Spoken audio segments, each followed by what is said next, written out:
ഷമി കബാബിന്റെ റെസിപ്പിയുമായിട്ടാണ്. വളരെ ടേസ്റ്റി ആയിട്ടുള്ള റെസിപ്പിയാണിത്. അപ്പോൾ നമുക്കിത് എങ്ങനെ തയ്യാറാക്കാമെന്ന് നോക്കാം. വീഡിയോയിലേക്ക് പോവാം.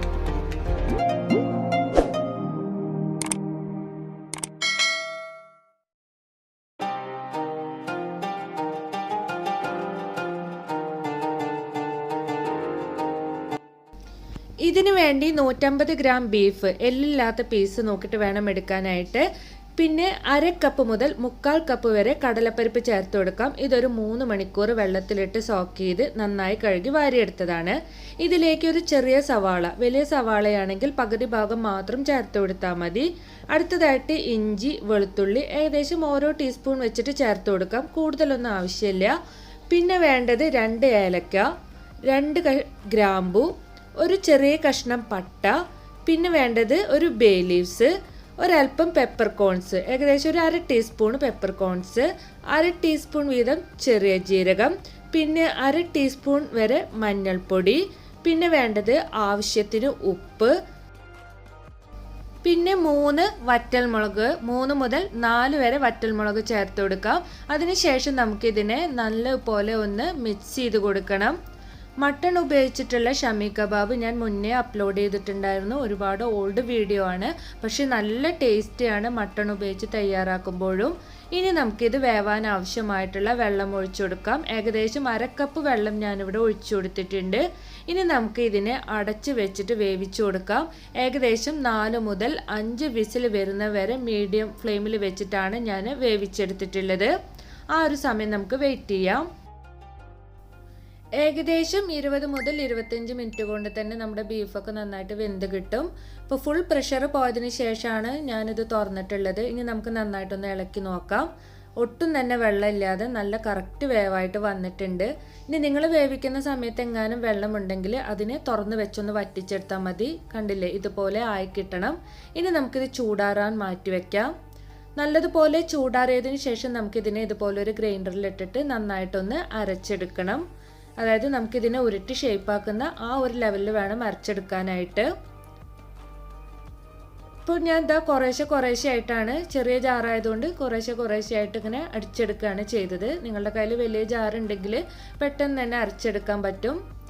ഒട്ടും തന്നെ വെള്ളം ചേർക്കരുത് കേട്ടോ അരച്ചെടുക്കുന്ന സമയത്ത്. അതൊക്കെ നിങ്ങൾ പ്രത്യേകമായിട്ട് ശ്രദ്ധിക്കണം.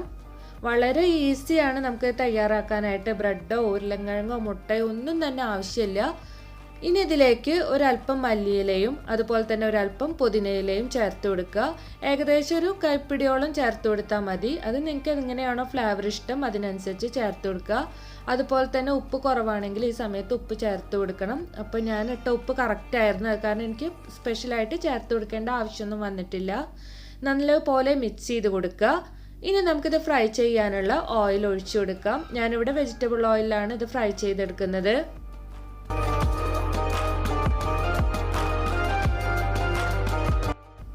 എണ്ണ ചൂടാവുന്ന സമയം കൊണ്ട് നമുക്ക് ഇതിനെ ഉരുളകളാക്കി എടുക്കാം. സാധാരണ നമ്മൾ കട്ട്ലറ്റിന് ഷേപ്പ് ചെയ്യുന്ന അതേപോലെ തന്നെയാണ്. ഇതുപോലെ നമ്മൾ പരത്തിയെടുക്കുന്ന ഈ കയ്യിൽ ഒരല്പം വെള്ളം നനച്ചിട്ട് വേണം കേട്ടോ ഉരുട്ടിയെടുക്കാനായിട്ട്. ഇല്ലാന്നുണ്ടെങ്കിൽ കയ്യിൽ കുറേശ്ശെ ഇങ്ങനെ ഒട്ടിപ്പിടിക്കാനുള്ള സാധ്യതയുണ്ട്. പതുക്കെ പ്രസ് ചെയ്ത് കൊടുക്കുക. ഒരല്പം കട്ടിയിൽ തന്നെയാണ് ഇത് ഉണ്ടാവുക. നല്ലോണം അങ്ങോട്ട് പരത്തി കൊടുക്കരുത്. നമ്മൾ കട്ട്ലറ്റിന് കഴിഞ്ഞ പ്രാവശ്യത്തെ വീഡിയോയിൽ ഞാൻ കാണിച്ചിട്ടുണ്ടായിരുന്നു, അതേപോലെ തന്നെയാണ്, ഒരു വ്യത്യാസമില്ല. ഇപ്പോൾ ഞാനിതാ ഇതുപോലെ ഷേപ്പാക്കി എടുത്തിട്ടുണ്ട്. ഇതേപോലെ തന്നെ നമുക്ക് ബാക്കിയുള്ളത് കൂടെ ഷേപ്പാക്കി എടുക്കാം. ഈ ഒരു അളവ് ഉപയോഗിച്ചിട്ട് 5 വലിയ കബാബാണ് ഞാൻ തയ്യാറാക്കിയിട്ടുള്ളത്. ഇനി ചൂടായ എണ്ണയിലിട്ടിട്ട് നമുക്ക് ഫ്രൈ ചെയ്തെടുക്കാം. മീഡിയം ഫ്ലെയിമിൽ വെച്ചിട്ട് തന്നെയാണ് ഞാനിത് ഫ്രൈ ചെയ്തെടുക്കുന്നത്. ഇതിലിനി അധികം കുക്കാവാനൊന്നുമില്ല, ജസ്റ്റ് കളർ ചേഞ്ച് ആവേ വേണ്ടുള്ളൂ. അതുകൊണ്ട് പെട്ടെന്ന് തന്നെ നമുക്കിത് ഫ്രൈ ആയി കിട്ടും.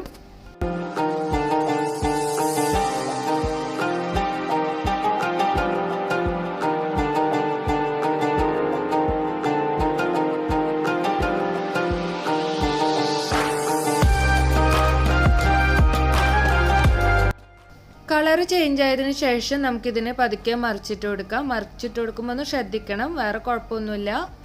നല്ല കളർ ചേഞ്ചായി വന്നിട്ടുണ്ട്. അപ്പോൾ എപ്പോഴും മറിച്ചിട്ട് കൊടുക്കുന്ന സമയത്തൊന്ന് ഫ്ലെയിം ലോ ആക്കി കൊടുക്കുക. അതിനുശേഷം പിന്നെ ഫ്ലെയിം പാകാക്കിയായിരിക്കും നല്ലത്. പ്രത്യേകിച്ച് ആദ്യമായിട്ടൊക്കെ തയ്യാറാക്കുന്നവരൊന്ന് ജസ്റ്റ് ശ്രദ്ധിക്കണം, അത്രയേ ഉള്ളൂ.